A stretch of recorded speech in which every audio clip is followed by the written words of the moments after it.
Hey everybody, welcome back. Today we'll be taking a look at the Samsung Galaxy Z Fold 7 and comparing it against the Samsung Galaxy Z Fold 5.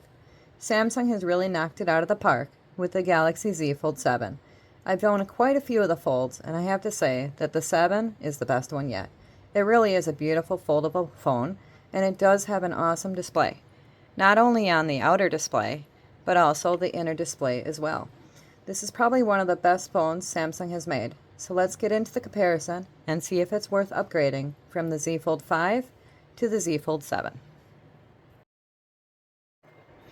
Now let's compare the outer display of the two phones.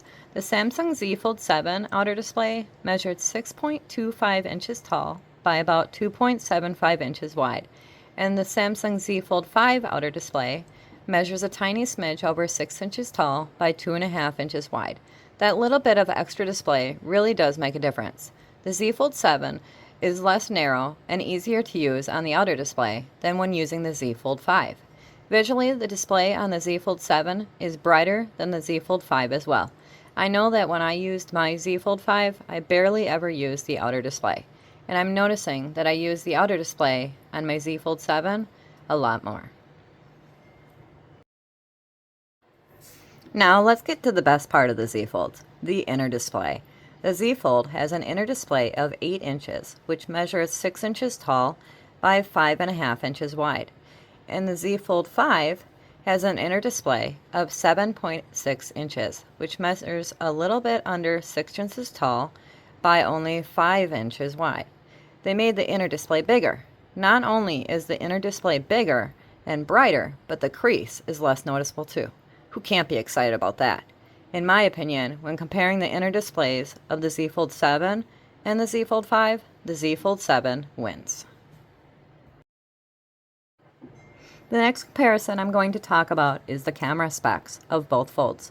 The Fold 7 now features a 200 megapixel wide, a 10 megapixel telephoto, and a 12 megapixel ultra-wide camera, versus the Z Fold 5 only has a 50 megapixel wide, a 10 megapixel telephoto, and a 12 megapixel ultra-wide.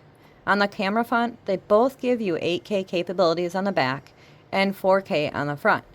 The upgrade to the megapixel wide from 50 to 200 on the Z Fold results in sharper images with more balanced color and detail, particularly in low light and at 10 times zoom. When comparing the telephoto and ultra-wide lenses, the Z Fold 7 offers better processing and contrast uniformly across shots. Again, in my opinion, you'll get an overall better type of camera experience on the Z Fold 7 than the Z Fold 5. The Z Folds have always kind of felt heavy, but the Z Fold 7 doesn't. It is 215 grams, which is significantly lighter than the Z Fold 5, which is 253 grams. When holding the two Z Folds in your hand, you can really feel the difference between them. The folds have always been on the thicker side when folded, but Samsung made some changes with the Z Fold 7. The Z Fold 7, when folded, measures 8.9 millimeters versus the Z Fold 5, when measured, is 13.4 millimeters. The Z Fold 7 is also thinner than the Z Fold 5 when folded. The Z Fold 7 includes IP48, which from what I understand protects it from dust and water, versus the Z Fold 5 only has IPX8, which is water resistant only.